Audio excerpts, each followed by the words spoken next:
They are shocking images. Dead birds, their stomachs filled with plastic garbage, including lighters, bottle caps, and even toothbrushes. The photographs were taken by Seattle-based photographer Jordan. He shared them today with a silent crowd of teenagers at Penticton Secondary School. And I know that there are all of these feelings that come up. The images of the albatross seabirds were taken on remote Midway Island in the middle of the Pacific Ocean. Walking around on Midway Island and seeing tens of thousands of dead baby birds filled with plastic was heartbreaking and incredibly shocking. It was surreal. Jordan and Okanagan filmmaker Jan Vozenilek have been to Midway twice to capture the devastating impacts of our plastic pollution. This is a message I think everybody, including kids, should receive, not because I think we should save the albatross specifically, but because when baby birds are dying in such a remote place, it's kind of like the Earth's alarm system going off. Jordan says the albatross birds eat plastic garbage floating in the ocean, mistaking it for food, only to return to Midway and feed it to their chicks.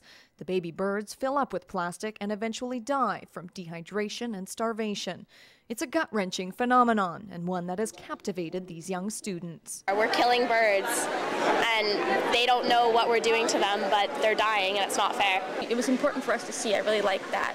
I don't like seeing dead birds, but I like, the reality of it. While it's difficult to imagine how one person in the Okanagan could affect birds on a remote island, Vozenilek says our local rivers and creeks all lead to the ocean, and looking around, it's easy to see the connection. Right here on the shores of our own lake, it doesn't look much different than it does on the shores of Midway. It is covered with our trash, which eventually makes its way into the ocean and into the stomachs of these birds. The presentation clearly has made an impact on these teenagers who are already vowing to change their plastic habits. I'm going to go buy one, and I'm never going to touch another plastic water bottle.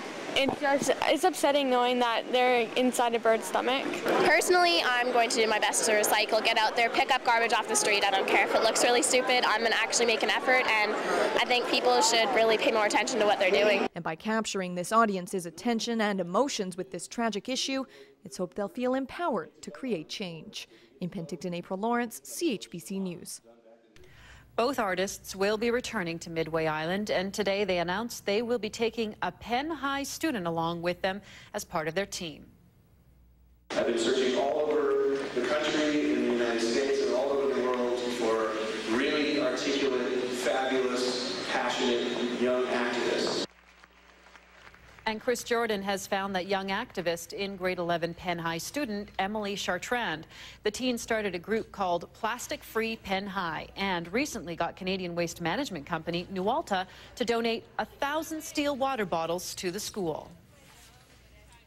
It was so exciting. I cried a little bit, which is kind of embarrassing because it's just been a dream of mine. Ever since I found out about the project, I've just been so passionate about it, and I just always thought it'd be so cool if I could go there and see for myself. My hope would be that she can reach a really wide public audience through her writings and photos and whatever else she does when we're out there.